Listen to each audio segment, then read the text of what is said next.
Hello, everyone. This is Adam Meister, the Bitcoin Meister, the Disrupt Meister. Welcome to the Saturday night's One Bitcoin Show. Today is Halloween, October the 31st, 2020. This is where the big boys play. Personal responsibility is the new counterculture. Strong hand, buy and hold. This game is not rigged. Golden age of the 2020s. We're going to talk about that. Bitcoin is the next Bitcoin in motion. Don't let anyone else tell you that something else is the next Bitcoin. Be in motion. 5-digit realm, baby. Value your wealth in Bitcoin. One day closer to an all-time high. We're getting close. Offended by selling, of course. And don't FOMO on altcoins. I think you guys will understand. Hello, my elite 20%er friends. Check out Friday's This Week in Bitcoin show. Surfer Jim, Kyle Kemper, and JW Weatherman were on. It was a great time. Those guys aren't afraid of any cold. And check out Thursday's show. Charlie Lee was on the show. I interviewed Charlie Lee. He made a comeback. He's been on the show a few times. And we even talked about 6-digit realm a little bit. Okay, so my elite friends, check them out at disruptmeister.com. Follow me on Twitter at TechBall, of course. And tomorrow is Sunday, November the 1st, and Beyond Bitcoin show will be tomorrow. For all you people who value your wealth in ladies, you'll enjoy the thumbnail tomorrow. I just keep on giving you those thumbnails, don't I, for my Beyond Bitcoin show. So tune in sometime on Sunday. It's we get an extra hour of sleep tonight. And this used to be a very big party night in Baltimore. I'll talk about that tomorrow. The photo is about someone I hung out with on one of those nights. So, okay, but that's for Beyond Bitcoin tomorrow. Let's stick with Bitcoin and a little bit of Beyond Bitcoin tonight. That'll come later. The month is over. Even though it's October 31st in Los Angeles, and I'm in Salt Lake City, so it's still October 31st here. And there was not an all-time high for the monthly close, as I predicted there would not be for the month of October. That still stands. December the 31st, 2017, Bitcoin closed at $14,156, okay? Now, I'm sticking with my prediction that this December will break that record. Not this November, not November 30th, but December 31st. I've said it for a while now. I'll stick with it. It could be November 30th, but I'm sticking with December 31st. Okay. And today again another high for 2020. So be happy. Another day, another 2020 high. Pound that like button. It got to 14,100 for all you freaks, fiat freaks out there. But something that I thought was impossible beforehand, now I think is possible. Before we reach that monthly closing all-time high on December the 31st, we actually could reach a all-time high for the price of Bitcoin. I didn't think that would happen this year, but it could happen. It could happen, and we'll talk about that. The reasons why Paul Tudor Jones. He's minor compared to PayPal, compared to MicroStrategy, but we're getting some percolation among entities that have a lot of freaking money and are buying a lot of freaking Bitcoin. I didn't think it would, and there's a good vibe, man. There's a good vibe, but we'll get into that in a second. So let's talk about something that some spammers like to bring up with me. Some impulsive spammers. I love crypto dividends. I love holding Bitcoin. And I love getting these airdrops and forks, which are crypto dividends. And so it was in November of last year. Before then, people had been talking about the ego coin, which is otherwise known as HEX. Richard Hart was talking about making a coin that was going to do all this magical stuff, okay? And he's got a big cult following, and he's very good at marketing to his 80% cult following, and they don't remember anything. I've had him on the show before where he was ripping on Ethereum. You could go to the archives and see where he ripped on Ethereum, but now he wants to use Ethereum to build his own coin. Okay, That's fine. That's fine. I mean, I'm into people creating things. So especially when they're going to give it to me for free. So Richard Hart created his own ego coin called HEX, and all his followers were hyping it up, and they'd get affiliate links and this, that, and the other. And I at first because you had to use MetaMask and all that stuff, I was a little weary of playing around with it. But there was actually another crypto dividend beforehand. It started with like a C or something. It was very minor, but I expect that was my first time really experimenting with MetaMask and all that. And I felt comfortable. I felt comfortable with claiming this free crypto dividend, given I forgot the name of that one now. It doesn't really matter. It was basically worthless. But I said on the show, do not buy this ridiculous. Don't give him Ethereum, okay? And all these people, and I didn't want to use his name. I didn't want to use the name of HEX because there were all these people that were falling for it. He was basically the Roger Ver of 2019 in terms of he was using everybody as an infomercial for his coin to get 80%ers to know about his coin so they would buy it. Now, I was just telling people to get it for free. I got it for free, okay? Now, everyone was disappointed because you could only get 10% of it. You had to stake, quote unquote, stake 90% of it.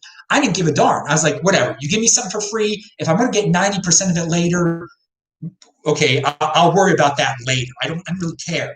We'll see how this story progresses. So the way the story progressed was that he's been able to pump this thing up. And I predicted earlier that the goal was to try to get it to be worth a penny. And he attained that goal, I think, a few days ago now, or 2 or 3 days ago, whatever. I'm losing track of time here. But it's over a penny now. And if it was actually listed on CoinMarketCap properly, it would be like the number 6 cryptocurrency or something, according to market cap. All right. So again, I'm quite pleased because I got it for free. I got it for free. Now, I mean, you got all these people that are going around. They're just saying, they go hex blindly, like spreading the word everywhere. Okay, if that's the way you're going to market, I mean, it works for the 80%ers. They keep buying it. So the way it works is if you lock it up, there are people that believe, if you lock it up for 3 years, 10 years, 5 years, 2 months, whatever it is, it's going to be worth more. They're valuing their wealth in HEX. And they're buying something that they could have gotten for free. And we know what the saying is here. You value your wealth in Bitcoin, and you don't buy something that you get for free. Okay, I got it for free. So I'm just going to see what I care about is this. I believe it's November 15th or it's going to be the day that people are going to be able to start to claim the 90%. Okay, of the HEX. All right, the people who got it for free. You're going to be able to start getting it. I think it's 350 days from the day you claimed it. Now, I didn't claim it on the first day. I claimed it on a day, which is 350 days before that. I actually can do this on Thanksgiving Day. So on Thanksgiving Day, we'll see if this thing is still worth a penny on Thanksgiving Day, and I'm going to get 90% more of it. You better believe I'm going to be dumping a lot of it that day. If these freaks out there, it can keep it at a penny. I mean, that's amazing. After 90% more is going to hit the market. Now, I know not all 90% is going to hit the market. He's convinced all these people to stake it, more of it for a longer period of time. But I'm telling you, right, I mean, it really should crash. It really should crash on that day. But he's good at marketing. He's good at getting these 80%ers to believe everything he says, to value their wealth in HEX. And he's convinced his crew. Now remember, I think it's worth about $5 billion market cap as is right now, like at a penny, over a penny, okay? 0.12 of a dollar, okay, or whatever it is, 0.13 of a dollar. Excuse me, 0.013 of a dollar. Again, 1.3% of a dollar it is. So he's basically convinced his crew that it can 50x from here, that it can be the next Bitcoin. That's what it would have to do. They're so delusional. They think that it can be the next Bitcoin, which is absolutely ridiculous. But they really think that, just like the Ripple people thought that they could, it was so cheap, it can get to be the same market cap as Bitcoin. It only needs to, so it only, HEX only, quote unquote, only needs to be 50 cents a piece. And yes, then it'll be worth $250 billion market cap, okay? So there are people that believe it's going to 50x from here. So, I mean, if they want to be delusional, if they want to believe that it's going to be 50x from here, and that's going to keep it at a penny or over a penny on Thanksgiving Day, then be my guest, because you're going to make me wealthier, okay? I'm not going to feel bad if I dump most of it on that day for over a penny, and then for some reason it becomes 5 cents from the day. That's great. I mean, oh well, I missed out on that, didn't I? But dude, to get that much more Bitcoin, this is a very centralized coin. I mean, this is based on an ego, based on one person. He built it on Ethereum. It's not very unique. It's on Ethereum. How can you think it's just a token on Ethereum? So there are people that think it can literally be the next Bitcoin. When it's a token built, it can't even be the next Ethereum because it's built on Ethereum. Think about that. But if they want to pump it up, I mean, that's their business. And that's his, and I don't know, maybe he's buying some of it too. I don't know. I don't care. I got it for free. I'm not buying any of it. I am looking to dump it for over a penny. Okay. When I get 90% more, I don't have any left. I'll tell you that right now. After what's happened, I'm quite pleased at everything that's gone on with it so far. And I do want to say that it gave me the opportunity to experiment with Uniswap. And I want to say that Uniswap is it's an amazing tool. And this goes into, we'll get into this in a second. I'll get into Uniswap in a second. But for those of you who believe that Ethereum is going to disappear off the face of the earth, when this whole Uniswap thing is built around Ethereum and Ethereum tokens, I don't know how you can say that. I mean, there's stuff that's going on outside of Bitcoin, and let that happen. That's fine. But you can tell now. But let's just say, I just want to see. Yeah, he's got, in terms of HEX, there are huge incentives not to sell HEX in terms of getting more HEX.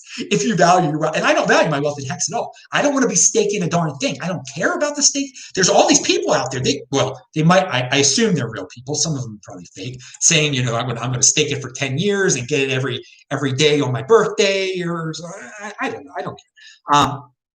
And he's got he has skills to market to 80%ers. There's no doubt. Don't try to take away from the man, okay? He's paid for articles. Here's an article on Bitcoin.com. It's a paid promo. He's paid for advertisements. It says last chance to get staked. 750 million HEX payout November 19th. Okay, so November 19th is the first day that it possibly could dump. All right. And they put a poll out here. This is a legitimate poll that says, when do you think HEX will be worth $1? So if it's worth $1, by the way, that would be 100xing from that point. And then it would be worth double the Bitcoin market cap, okay? So another way to phrase this question, which is, when do you think HEX will be worth, in terms of market cap, double that of Bitcoin? And most people said next year in his poll, okay? So this is the attitude that these people, they're in a cult. I mean, they really believe this. I've been saying the same thing all along. You don't buy something that you get for free. But I don't feel bad about getting something for free that a bunch of delusional people are pumping up in value. I mean, and another thing is going to happen. Eventually, it will be properly listed on CoinMarketCap, I assume. And you will see it on that front page, and you'll see it in the top 5, the top 6 or 4. I don't even know. And that will pump it also. And some people are saying, oh man, that's so illegitimate. How could it be up there? I'll say this. Ripple has been number 2 before, right? Ripple's been number 3 before. So in that world where Ripple has been number that high up, HEX could be number 3. Why not? Why not? In terms of market cap. I mean, get ready. I mean, we've seen where BitConnect has been huge, where people say that BitConnect is a legitimate thing. It's the wild, wild west out there in cryptocurrency. It's a golden age. You're going to see things that you don't like. All right. You're going to see things that you don't like. And a lot of people are going to like seeing that when it gets listed properly. I'm sure he'll figure out a way to get it definitely into that top 4, if not top 3 or something like that. Well, he'll trying at least. That would actually, I mean, it would be worth to get to number 3. It would have to be worth 2 pennies at that point, right, or more than that. Okay, again, I'm not what I got for free. I'm not going to be greedy with what I got for free. Okay, if it could be worth a penny and I get that 90%, and on Thanksgiving I can sell that amount for a penny. Yeah, I'm going to sell most of it on that day, definitely, because and I don't. And another, it's not the next Bitcoin because the founder is alive. The founder, I mean, and I gotta say, and Tizen and I kind of talked about this. Tizen uses some nasty language because he's from the cold hard streets of Dallas, and he served cold hard time in the federal penitentiary. Tizen, so he uses some cold hard language. You can go to the last time Tizen was on the show if you want to hear more about this. I can't believe I dedicated so much to it's a crypto dividend. We got it for free. Those of you who value wealth in storing your Bitcoin and saving your Bitcoin and getting interest on your Bitcoin, you're entertained by all this now because you got it for free, and you're hoping that when you get the 90%, the rest of it, that these freaks keep it up at a penny, and you can decide what you want to do at that point. But Tizen points out that some of the language that, and I want to stress this before I say what I'm about to say. I think Richard there shouldn't be any laws or any restrictions on what he's doing here, okay? He should be able to print his own HEX on Ethereum and talk about it in any way he wants to.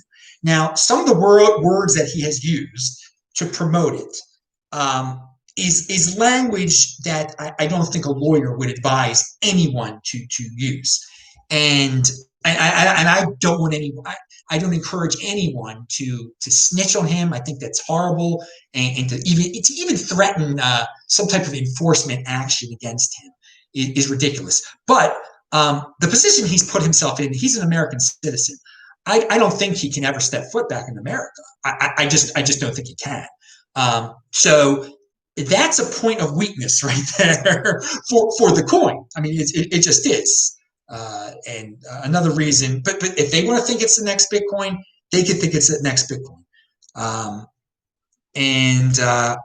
Yeah, and for all the people that are spamming my chat in the past and spamming my comments and spamming the Twitter feed that just say hex, hex, hex, you're so impulsive. You think you're like beating me or like telling me something I didn't know or didn't do. I got it for free, dudes. You don't get it. You guys don't get it. It's not a zero-sum game here.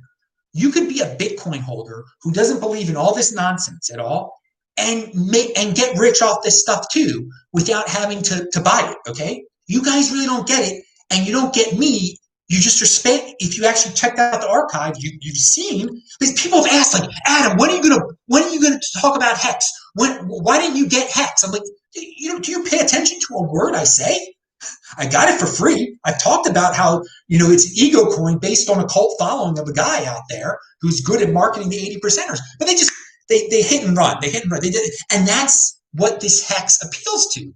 Those type of people that don't do their own research at all, that are very impulsive, that want to believe in cult figures. They can't do simple research to see what I've already said, that I've already talked about it, that the man's been on my show before.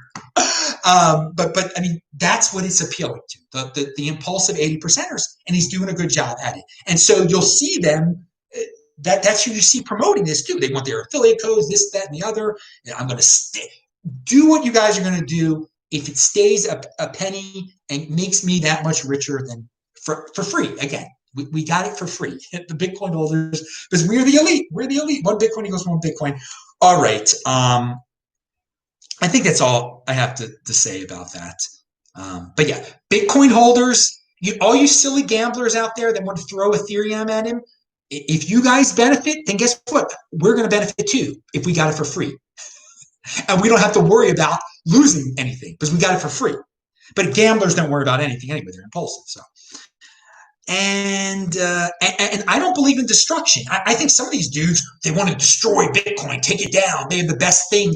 Dude, it's not better than Bitcoin. It's built on Ethereum. It's a token it's subservient to Ethereum, which is clearly the number 2 cryptocurrency under Bitcoin.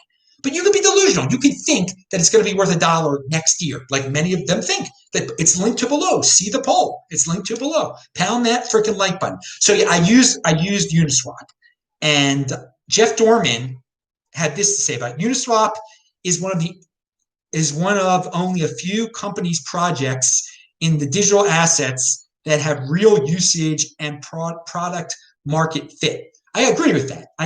There's a lot of people that have made up all sorts of nonsense and all this DeFi, whatever. And no, this Uniswap thing, if you play around with it, it's you can turn what you get into free into something that has real value and real easily. And whoever built that thing, it's pretty cool. It's awesome, actually. And I don't know, and it's all based around Ethereum tokens and Ethereum and all. It's in the Ethereum space. So again, I don't know how, if you use Uniswap, how you can't say Ethereum is the next Ethereum after using Uniswap. Okay, they're doing different things over there. It's not disappearing. Ethereum is not a scam. It's ridiculous to call it a scam. They've got something going on over there. So play around with that Uniswap thing if you've got one of these free tokens, okay? And you'll and if you know how to do it, you got to have MetaMask and all that nonsense again.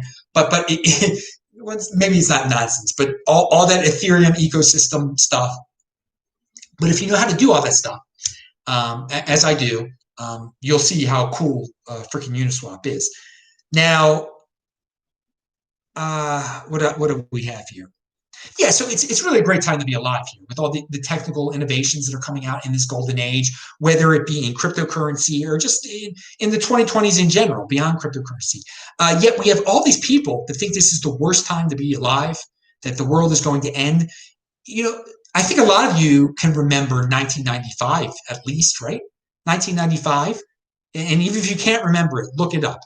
Life is so much easier than it was in 1995. Life is so much better than it was in 1995. And it's just people have lost complete perspective, that are just such doom and gloom, and they become complete dependents. And if you understand what an awesome time it is to be alive, and you don't want the destruction of the nation or the destruction, if you're not into if you're into creation and productivity and just cutting edge technology, innovation, you're gonna be a happy person and you're gonna do well. But it seems sometimes it seems like there are more people that are into like this is the worst time to be alive because there's a sickness out there, and they forget about everything else. They forget about how technology has advanced so much that they voluntarily give out all their information so they can be tracked anywhere they go, so they don't catch a cold or something like that. But I do want to just, after we've talked about all these things and we just talked about Uniswap. There are going to be so many really cool things coming out this decade, be it in Bitcoin, cryptocurrency, whatever. And it's just a really happy time. I'm so happy to be alive because I remember 1995, and it's just amazing. And it could be technology could be moving along so much faster if we didn't have so much ridiculous regulation in the United States and in other countries. So while there are people out there that are obsessed with counting cases of you know what, here in the Bitcoin overlay, the charts that we look at are just Bitcoin going up in terms of fiat. Okay, those are the numbers that we see increasing. We see 13,000 to 14,000, while all these sad, pitiful individuals, they want to see the Johns Hopkins freaking death chart or the Johns Hopkins case chart, and they become obsessed. It's the only thing they care about, how many cases there are out there. Oh my God, there's more cases, there are more cases. Let me see if there are any questions out there. We've got people talking. Remember, you got to type in Bitcoin. Oh, people did type in BitcoinMeister. Outhold the IRS, says Roman Q. Yep, that's one of the sayings. And what he means is just you hold on to your Bitcoin for so long that eventually the IRS changes their opinion on Bitcoin, and they treat it as money, and you don't have to worry about certain taxes that you had to worry about beforehand. But in order for that to happen, you can't sell your Bitcoin now. If you sell your Bitcoin now, you have to worry about long-term and short-term capital gains taxes in the United States. Bitcoin to the moon. I'm wearing your shirt. He has a comment. Thanks for promoting the Bitcoin to the moon t-shirts. Much appreciated. Bitcoin is the next Bitcoin strong hand. Well, it's almost been a year since we hung out in Adelaide, dude. So good to see you in the chat. Everybody check out bitcointothemoon.com. He's in Melbourne, so they just got out from lockdown. I'm going to talk about tomorrow. All right, so people are, I don't know if, okay. Anyway, if you've got questions, you type, because there are quite a few people talking. It's just type in BitcoinMeister, do a super chat. And Friday's show, I just linked to in the chat. Click on it, watch it. All right. Now, what else do we have? This show is taking, it's late. Well, we're getting the extra hour, so whatever. Now, remember, on election day in the United States, which is Tuesday, it's really soon.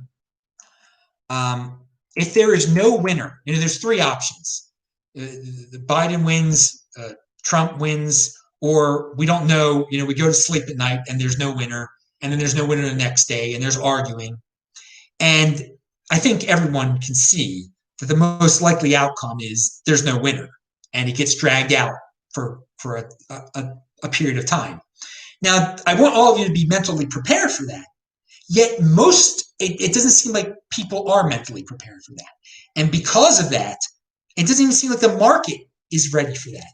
I believe that it is quite possible, if there is no winner, and there's no winner for a few days, that there will be another March 12th type of situation where the financial markets will hiccup, or you use any word you want to use to describe it.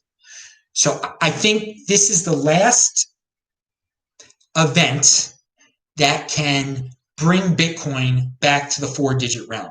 I'm not saying it's going to happen, but I just want everyone to be aware of it. I mentioned this with Charlie Lee, and he took a positive outlook. He's like, Adam, can you believe that we're talking about that Bitcoin may never, ever be below $10,000 again, that we've reached that point in a few days? And I said, yeah, man, it's pretty freaking awesome. We've been through a lot here, man. And watch the show. It's a good show. We had a fun time talking. He's a great guy. But I just want to prepare everybody for it, because I always try to, I get people to make sure they don't do anything impulsive. If it does go below, if it leaves the 5-digit realm, and you're comfortable, then buy, baby, because it's a buying opportunity. I just don't want anybody panic selling or anything ridiculous like that. Because if you go back to March the 12th, when I did buy, it quickly recovered. In the grand scheme of things, it was, for a few seconds it was what, $3,800. Now it's got to $14,000 today. So in the grand scheme of things, it recovered very quickly. It was just a blip on the radar. But there were so many people that started almost to say it might go to zero or the whole world's ending. And now you see how ridiculous this was, all these things. Okay. So Bitcoin doesn't care who wins the US election. It will rise in value regardless of the outcome, says this article. Jeff Dorman said in this article, most conservative people on Wall, and he's talking long term, okay? Yeah, I agree. Regardless of the outcome, once we know the outcome, in the long run, it will rise. No matter who's president, it will rise, because one might print more money than the other. They're going to print a lot of money no matter what. If it's there might be more social unrest if it's one or the other. More of a safe haven if it's one or the other. There's a lot of combinations out there. It's going to be good. Bitcoin is going up. Bitcoin doesn't care who the freaking president is. Now, most conservative people on Wall Street don't want to be first and don't want to be last, he said. Once there's that precedent set, I think it opens the floodgates for everyone else. So what's he talking about there? I think the precedent has been set now with Michael Saylor, with PayPal. The conservative investors, they don't want to be first and they don't want to be last. Well, first is out there now. The first big names have jumped into Bitcoin in the last 2-3 months now, okay? And so the floodgates might be open. That's why I think, and I previously did not think that we could get an all-time high by December 31st. I thought it would be next year, but it could come beforehand, the way things are going. And it does have a lot to do, unfortunately, there may be some slowing of all this, depending on how long there's uncertainty and unrest around what happens on November 3rd. So, okay. He says, as long as there's a clear winner at some point, everything's going higher. So it's just, when is there going to be a clear winner? That's what we have to get to. And in the old days, there would be a clear winner on election day. But this is because of various circumstances, ridiculous circumstances, that is no longer the case. All right. So a lot of you bring up Iran to me. They're like, are you going to talk about Iran? And it was not on the schedule to talk about on the This Week in Bitcoin show. So I'm going to talk about it right now. All right. New regulations ask miners to sell their crypto to the central bank. All right. This is in Iran. Bitcoin miners in Iran have a new buyer, the central bank. According to rumors that have percolated up into the mainstream publications, Iran's central bank has all but officially switched its primary reserve currency from the US dollar to the Chinese yuan, not Bitcoin, to the Chinese yuan, and is contemplating creating its own digital currency. All right, so do you guys see what this is? They have people mining Bitcoin there, private individuals who clearly don't value their wealth in Iranian currency, okay? And the government is saying, you have to sell your Bitcoin to us, and we will name the price, and we will pay you whatever way we want to pay you so that we can pay people off, all right? So they're going to steal Bitcoin from Bitcoin miners, okay? They're going to say, we're going to give you this ridiculous Iranian currency, and you're going to give us the Bitcoin that you mine because we don't know how to do it. So they're not setting up their own Bitcoin miners. They're not making it their reserve currency. They're not putting Bitcoin in their treasury. They're just stealing Bitcoin from their citizens so that they can pay some bills. So a lot of you are very excited about this for some reason. Like, it would be a different thing if they said, okay, our main treasury reserve asset is Bitcoin now. We are mining Bitcoin ourselves. We know how to do it.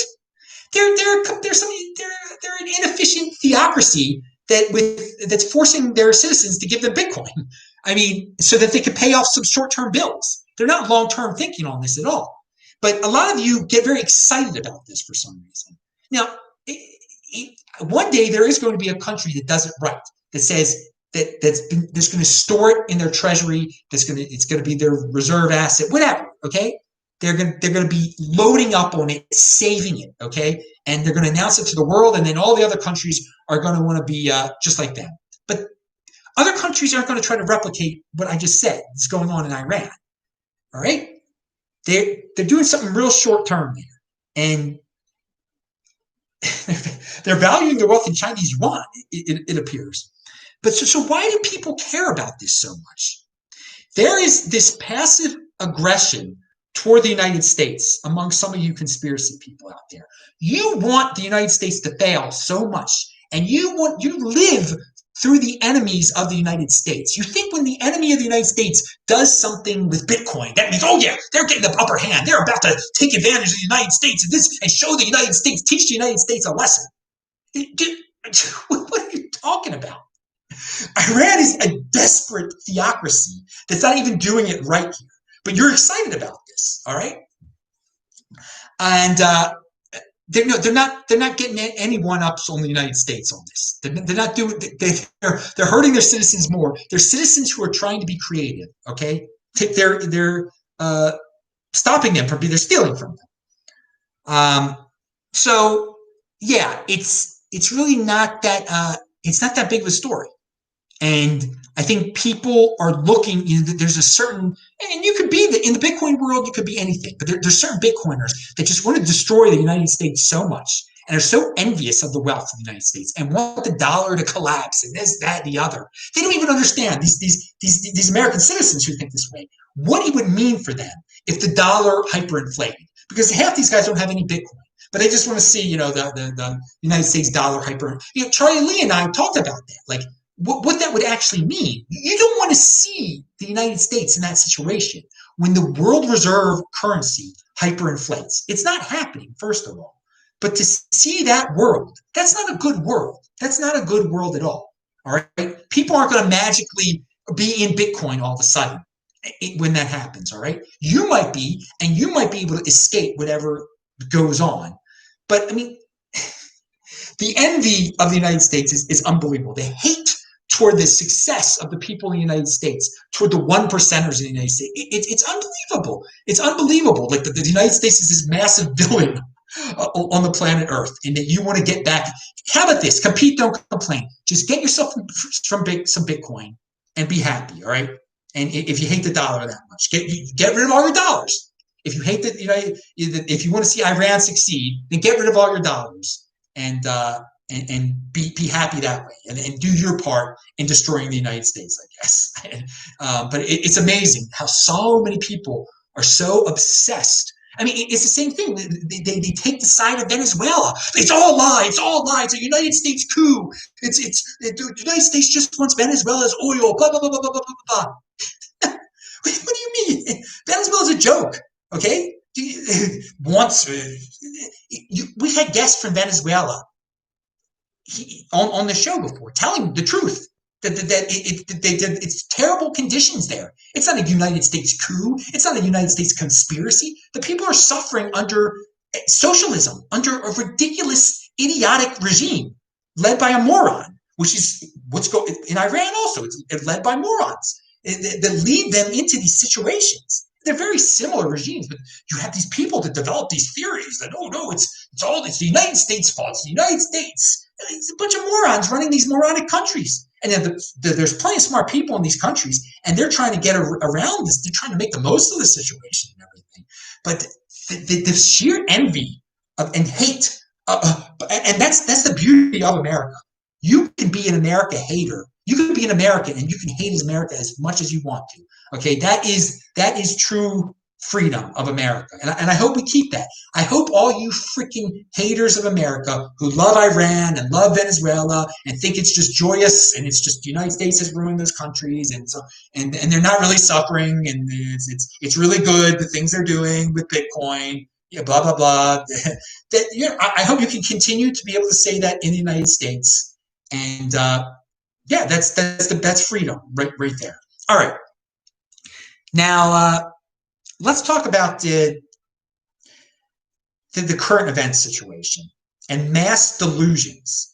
A lot of people are like, well, if everybody's so scared of the virus, it must be bad. I mean, everyone can't be wrong. Everyone can't be wrong that it's, not deadly, that it's not like the Black Plague, that it's not as bad as, all the media is talking about it, and all these people are scared, and that you have to wear. I mean, everybody's wearing a mask, so obviously you have to wear a mask or you're going to die. I mean, everyone can't be wrong, right? Well, let me tell you about mass delusions. You guys know on food, you go to the supermarket, right? And there's the expiration date and the sell-by date. And how many people do you know, if they buy eggs in the United States, will they still use their eggs after the sell-by date? How many suburban mothers will still use their eggs after the sell-by date? Please tell me, what percentage of suburban mothers in the United States, or any food, will feed their children or eat it themselves? None. They throw away at the stores themselves, Trader Joe's, Whole Foods, all the stores. If it's past the sell-by date, they throw it away. the expiration date, they throw it away. You do know the food's still good. I eat all the time. All the time I eat food past the expiration date. I eat eggs a month past the expiration date. And I'm perfectly healthy. So this is one of the mass delusions that we live under, that these expiration dates, these sell-by dates, people think literally they're going to die if they eat the food after those dates. I mean, they won't touch it. They'll throw out perfectly good food. The stores do it, and they have to do it by law, et cetera, et cetera. But I mean, maybe you're gonna have to wear a mask by law too. I mean, it's mass delusions are real, dude. That's a mass delusion. That the sell-by dates, the expiration dates. It's a fruit, an orange that has a little bit of mold on it, or an apple, and they'll just throw it away. You can cut off the mold. You can cut off the bruise. People are no, it's poison. It's poison. The egg has a crack on it. I mean, it must have salmonella, but I'm going to die.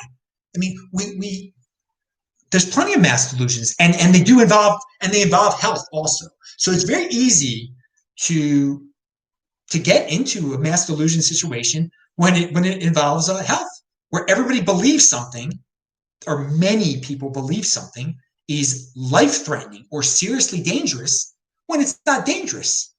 I mean, it's out there. It's out there. The egg has a crack on it. The egg is 10 days past the sell-by date. The meat is 10 days past the sell-by. It's real. It's real. But you're going to be fine if you eat that meat. If it's airtight. We live in this technological world where they seal that meat. Okay, it's airtight. All right. It says it expires 10 days ago or 7 days ago. It's still good. I've eaten plenty that's a week old. All right, it's been kept in the refrigerator the entire time. It's insane. People they see that, they worship that date. They worship that date just like they worship the numbers that they see on TV, and they don't fully understand what it even means. They don't. A sell-by date, by definition, a sell-by date is different from an expiration date. A sell-by date is just a day they have to sell it by. All right, that doesn't mean it's bad the next day. If the sell-by date was October 31st, that November 1st is going to be death to you. No, but many people believe that. Many people. This is the mass delusion. So think of it. So put it in perspective with what I just said. Just when you hear all these people, when you start to doubt yourself about this virus, when you start to say, wait a second, everybody's buying into it, so it must be true. It's not true. It's not true at all. It's if you're healthy, you're fine. It's probably not even airborne, as I've said before. But people have bought into this 6 feet, this 6 feet that. Everyone says 6 feet. This official says 6 feet away. You're safe. It's 6 feet away. It's a mass delusion. Just like the egg is 6 days ago it expired, so now it's bad. No, it's not. All right, moving on. And here we go. The state of Utah, I just found this out because I don't have a phone. I don't have a phone in a Utah area code phone, obviously, if I don't have a phone. Utah, but I'm in Utah though. Utah sent every phone in the state an emergency alert warning about rapidly rising virus cases and overwhelmed hospitals. So I see nothing. I'm out on the streets. Everyone's going about their business. When you get an alert on your phone, warning you about you think it's like an end of the world type of situation. I'm sure some people don't even leave their houses, so they don't even know that it's perfectly normal outside. There's nothing to be worried about. There's nothing to be worried about. It's absolutely ridiculous. Hysteria. In the state of Utah, they send out a mass text. And even in the article, in the comments section, when there were all these hypochondriacs saying, oh my God, the governor should have done this, the governor should. No, you take care of your own self, you freaking loser, you freaking. I can't say that word, but there's a lot of people that are pretty femme these days. I'll just say this: it's unbelievable. But no, I mean, the hospitals can handle the situation. All right. I mean, I don't see a mass Armageddon out there. People aren't dropping dead. But they send out a warning. So don't have more than 10 people in your house or something. It's so silly. But it's come to that now. They want to outdo, every governor wants to outdo the other governor. They don't want anyone accusing them of not caring. what a world we live in where people just, I mean, they all go to their collectivist roots. Collectivism is the default. It's easy to just give up responsibility of your life to someone else. Individualism is the accomplishment, and less individuals every day out there. Pound that like button if you got a strong hand and you are a unique beast individual. Okay. I noticed that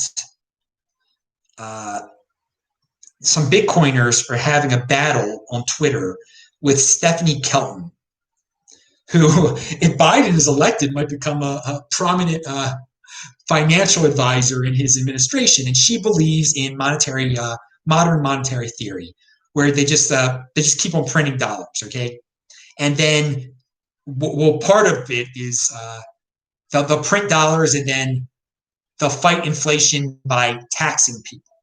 Now, I don't like that second part at all, obviously. But I have no problem with her printing dollars, all right? I have no problem at all. Because what is printing dollars? Printing dollars is a tax on people who save in dollars. And by now, if you're saving in dollars, you're not saving in Bitcoin, well, what can I say?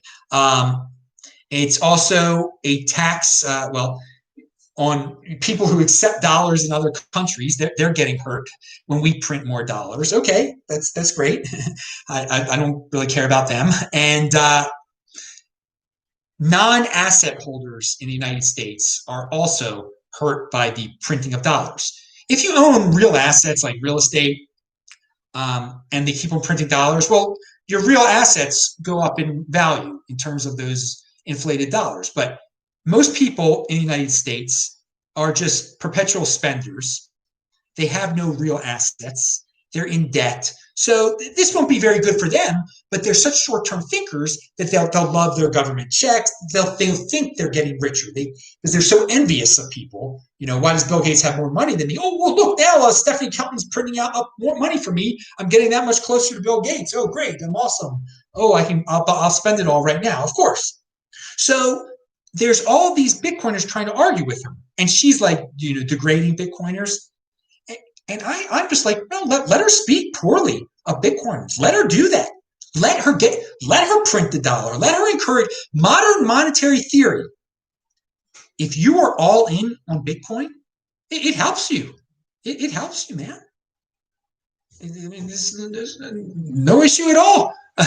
Now, if they do like a wealth tax at the end of it, no, that's not cool. So you got to keep your eye. I mean, you got to keep your eye on the government. You can't let them go too far. But if they just want to print up dollars, it's a tax on it's not a tax on you if you are a saver in Bitcoin and you have real assets at all.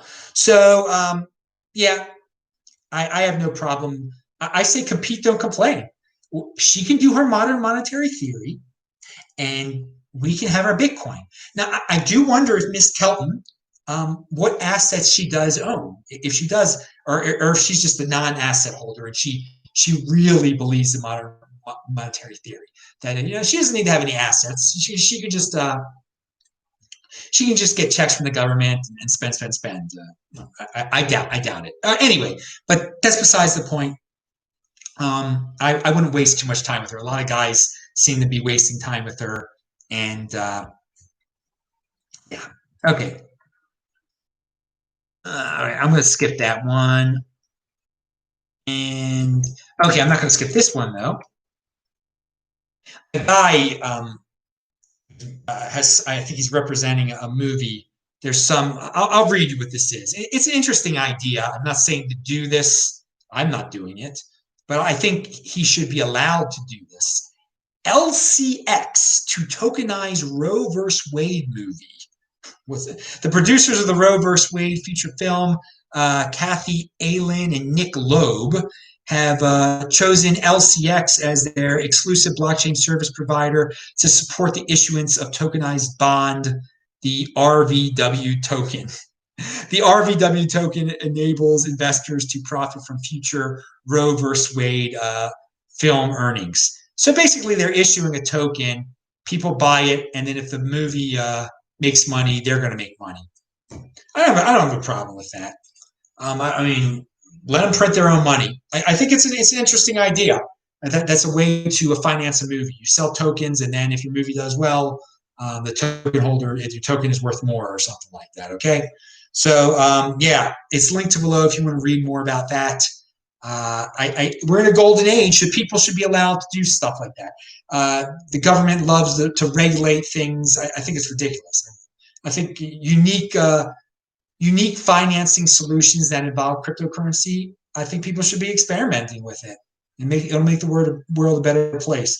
Doesn't mean you have to do it. You just hold your Bitcoin, strong hand, pound that like button. All right. I'm not going to cover that. We'll cover the stimulus thing here. I talked about this Twitter feed before. I'm going to mention it again. It's Bitcoin stimulus, and it shows you how much your stimulus check, your $1,200 stimulus check is worth. Well, if you spent it immediately on Bitcoin, how much that Bitcoin is worth now, and it's quite entertaining. I, of course, spent my stimulus check before I even got my stimulus check, because I knew on March the 12th we were going to get stimulus checks. And we still haven't gotten it. We're probably going to get another stimulus check. And on that note, the European Central Bank is getting ready to unleash even more stimulus, warning on Thursday of clear risk as the region's two biggest economies, that's France and Germany, I believe, once again impose sweeping restrictions in an effort to curb the resurgent virus. So they say they have a lot of tools in their toolbox. From what I know, the ECB has not issued stimulus checks to the people of the European Union. I don't know if they can by their charter, but they should be able to. So I want to say this. You guys, instead of doing your other, whatever ridiculous stimulus you're doing, just do what we did in the United States. Well, partially what we did. Give your people some checks. So European people who are watching this, who live under the ridiculous rule of the European Union, if for some reason they all of a sudden decide to give you, they're going to, but this again, this hasn't been announced. They said they're going to do stimulus. They didn't say stimulus check, and they haven't done a stimulus, but they really should do a stimulus. If you think you're going to get a stimulus check from them and you know how much it's going to be, spend it immediately. Spend it immediately on Bitcoin. All right? That's what you should do. Just as we did. When we knew we were getting that United States dollar stimulus check, we spent it immediately on Bitcoin. It's because if the European Union gets to that stage where they start to print money and hand it out to people, well, it's inflationary over the long run, and it's good for Bitcoin. That will be good for if the ECB just announcing they're going to do more vague stimulus help the Bitcoin price, I believe. But if they were to really explain what they're going to do, and if they were to write everybody in the European Union a check, that would definitely trigger some Bitcoin movement right there. And finally, real quick, let me see if there are questions here. This is a great way to ask me questions, dudes, is just type in BitcoinMeister. Heard anything more recently about the transmission route of the virus from fecal to oral instead of airborne? And again, Carl Denninger has been saying that the entire time. So have there been? He tweeted out something recently, another study that mentioned it and showed that the places they found the virus in a hospital room were all around the toilet. And so I believe that most people are getting it that way from just touching stuff. It's not airborne. If someone coughs in your face, yeah, okay, that's a little different. But I haven't. People really aren't. It's a mass delusion. Everyone's bought into the mass delusion that you have to be 6 feet away, that it's floating in the air everywhere. So they don't research. They don't do the simple research into like. And there are plenty of people that are washing their hands more, which is a way to, if you're worried about getting it. But no, people aren't looking into the obvious, like when people defecate, if they're properly washing their hands and everything, and what are they touching afterwards? And they talk about super spreader events, and they make it seem like it was because the people were close together. Well, was it because everybody was using the same porta potty? It probably was. All right. And justlearnbitcoin.com sent 250 Mexican pesos. Pound that like button for Adam. Thank you, justlearnbitcoin.com. You are a great supporter of the show, and you are a great Bitcoiner, and everyone should go to justlearnbitcoin.com. He's awesome. He does consulting. He helps the world in the land of Bitcoin. All right. And the other thing I was going to say, people on Twitter, you can follow me at TechVault. And I've said this a few times. If you want to talk to me on Twitter, just send me a DM. Don't do that nonsense where you do at TechVault and you think I'm going to reply to you and get into a big argument with you publicly and everything like that. I don't do that. I don't do that at all. I never do that. And so if you've got the question, then have the balls to do a one-on-one question. I'll answer your question. You send me a DM and I'll answer your question. I'm not going to get into, I don't know why you can't just send me a DM. I don't really get this. Like, oh, I'll just ask them the question. But sometimes it's just a completely it's a question that probably people won't even really care that much about. I don't know, man. I'm into using Twitter as an educational tool, as a search engine, as treating people's feeds as web pages. So I'm not into getting into these like long-winded discussions or getting into arguments. If you get a question, send me a DM. You can send me an email, or you can send me right here. Max just said, you said you take 30-second breaks on your interval training. Yeah, I do. How long are the exercise periods? I'm starting the interval training. Well, by the way, the recommended for sprint interval training, this is what is recommended. It's recommended to do 8 of them as hard as you can for 70 yards, okay? So you do a sprint for 70 yards as hard as you can, and you take a 90-second break. And then you do another for 70 yards and take a 90-second break, and you do 8 of them. That is not what I do. I'm pretty sure I do them for 70 yards, but I do 15 of them.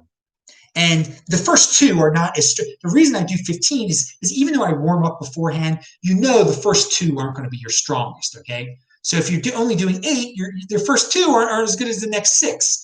So over time, I made it to 10 to 12, and I got it up to 15.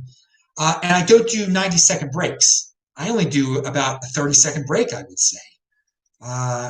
So I just gave you the timing on it. So you do the math on that. If I do 15 sprints with 30-second breaks in between them, that's what I do for 70 yards, as hard as I can. So how long does a 70-yard sprint take? I don't even know. How long is that? I don't actually time the sprint time, but it's all about. And if it doesn't have to be 70 yards. The real goal is, when you're doing interval training, is to do something for a period of time where you get your heart racing, okay? Where it's just like you're breathing very heavy, and then you take a break. But then you just do it again. Like, you could do it on a stationary bike too. You pedal as hard as you can for 45 seconds, let's say. And you're really out of breath, and your heart is really, really beating. And then you take a minute or a 45-second to a 90-second break, and then you do it again. You do it 8 times. You do it 10 times. That's what you can make up it's good for you. I mean, it doesn't really have to be precise. You can make up your own numbers. What counts is that you're doing it as hard as you can. When I finish those 15 sprints, okay, I don't want to do a 6. I can't do a 16. I know I can't do a 16th as hard as I just did the 15th.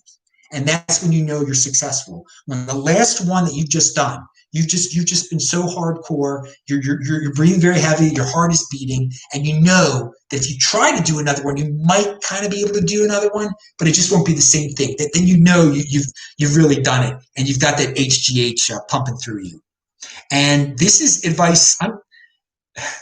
Women can do this too, but the people, I have read things where it's not good, where a woman starts producing HGH. I mean, it's like, so this is more advice for the men out there, okay? Now, so Stefan Platt says, can I ask how long do you fast when you do intermittent fasting? Every single day, 22 hours minimum, every single day. Not a break. There's not a break. I eat 1 meal a day. There's 22 hours between, at least 22 hours between every single meal. And that streak started in the summer of 2013. It actually started with 20, it used to be 20 hours, but it changed to 22 around 2014. But no, I've only had like one meal a day since then. Because people are like, well, when do you take a break? When do you? No, there is no break. It's this that it's the life. It's a lifestyle. Intermittent fasting is a lifestyle, and so sometimes, as many of you know, you might not know, but I do much longer fast too. But like, so I'll do. Well, my goal every year is to skip a month of eating. Basically, a 44-hour fast. You skip a day. You start it at 8 p.m. on Monday night, and then the next time you eat is at Wednesday at 4 p.m. So Tuesday is skipped. You're never getting Tuesday back. That's it. That day is skipped. So that my 44-hour fast, I do at least 30. Well, but then I do the longer ones too. I make sure I skip 30 days a year. Last year I skipped, I think, 36 days. I don't think I'm going to be able to get that high this year. I'll get to 30 this year. But then people are like, well, if you've just done a 120-hour fast, then you break your fast and then you treat yourself, right? Then you eat all day. No. I finish my 120-hour fast. I break my fast, and then I fast 22 hours again. It starts all over again. There's no break. There's no end. That's the lifestyle. One meal a day. I don't think I could eat 2 meals a day. I don't think I could do that anymore. My whole system is set up around this 22-hour thing. I'm just busy during the day. I have to do the computer stuff. I have to walk to synagogue on one day or do this on one day. And by the way, with the 44-hour fast, I've said this before, and we could talk about this more and beyond Bitcoin, but with every time I am on a plane, every time I travel, okay, those are the days it's easiest to skip the day, to make it a 44-hour fast. So, when I go back to Baltimore for Thanksgiving, that'll be one of my 44-hour fasts. And then when I leave a week later, when I leave for Phoenix, that'll be another one right there. But I just make sure, if I'm not traveling, to do at least one 44-hour fast every month. And then twice a year, do a 72-hour fast. And then I did a 120-hour this year. And again, the 72-hour fast, you enter a new realm when you enter this, supposedly. If you can get it past 72, your body does start to do some more healing, I guess. So it's recommended to do 2 of them a year to maybe clean out the system a little more. And then you're really sure it's working its magic once you get to 96, and especially 120 hours, which is 5 days. And of course, people, I drink water during my fast. All right. But, and then Max says, thanks for the info on intervals. I agree. Research seems to suggest it's the most effective way to train. Yeah, it is. And everybody knows I run 20 miles a week also, but I'm willing to say that it is quite possible that the sprints, and I do those sprints once a week. I do the interval training 52 times a year. I do that. But it's quite possible that the 1 day of sprints is better than my 20 miles of running for my body. It's quite possible.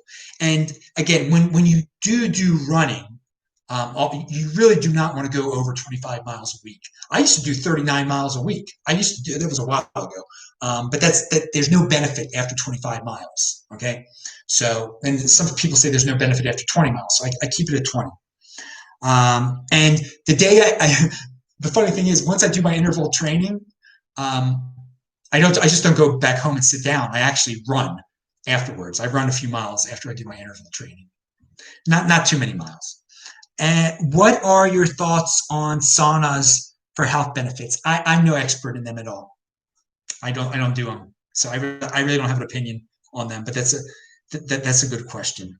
It's interesting. I have not done proper research on it, and I'm not, as you can tell, I'm not very interested in the subject. I don't have access to one, and I like to be able to do things. I mean, if you have access to Asana, then I guess research it. But everything that I do for my health, it's all free. The interval training, the running, you just need a street for that. And by the way, dudes, if you're doing if you're doing the sprint interval training, be very careful. Make sure it's a flat surface and that doesn't have cracks. And run on it beforehand. Look for leaves, because if you're running as hard as you can, and I'm worried about this. I mean, I always have it in the back of my head. You do not want to fall down when you are running as hard as you freaking can, okay, on the concrete. So if you could do that on the beach, it's better, because if you, God forbid, fell on the beach, you'd be fine. And it is really hard to sprint on the beach too. That you do exert some energy there. So I did try that once in 2015 in Tel Aviv. I did that on the beach. It was kind of hard, and just in my bare feet. All right, that's it, dudes. So someone says saunas release toxins. Okay, let me tell you else what releases toxins. That's free. Just drink water. I drink a lot of water. I drink 3 of these a day. Okay, 3 of these a day, and you urinate it out, baby. You do urinates and stuff like that. I know this sounds really simple, but most people don't drink enough water at all. And when I say water, I don't mean apple juice. I don't mean orange juice. I don't mean juicing this, that, and the other, all these sugars that you're throwing into your, just water, okay? So that it's clearing out your body. It's clearing out your body. Do you feel running is high impact? What exactly do you mean by that? I don't know exactly. I mean, does it damage my body? I don't. If you have good shoes, the one thing I'm not cheap about is I actually buy good running shoes. I buy the Nimbus, the ASICS Gel Nimbus, which you can get for under $100 online. But if you get them like at a store brand new, they can be over $150 or close to $200, depending on, I try to get the older models and everything. But some people say it can damage your joints. Like you have to make sure you have good shoes and you don't overdo it. And then some people's body, especially there's been women I've known that have their bodies just aren't built for running over the long term. For me as a guy, I have not had any high impact injuries of any sort. I don't want to jinx anything, but I don't feel a weird. So I got impact on the knees and joints. Yeah, no, I've had no. My joints and knees got. My grandmother, God bless her, of blessed memory. She was very worried. Always, because my grandma was worried about everything, but she thought it would mess up my joints. She thought it would, and I just don't worry about this. Don't worry about this. Anyway, it didn't, but it can for certain people. It can. Just my best advice is wear. You get the best shoes possible. Don't cheap out on the tennis shoes because you don't want to mess your joints up. And don't do more than 20 miles. Don't do more than 20 miles a week. All right, we had some good questions here. That's it. We went over an hour, but it was really fun. Thanks, guys. I'm Adam Meister, BitcoinMeister, DisruptMeister. Retweet this, spread the word. Tomorrow is Beyond Bitcoin, so you'll get to ask more questions like the ones I've just been answering at the end of the show. See you guys tomorrow at some point. Bye-bye. Thank you.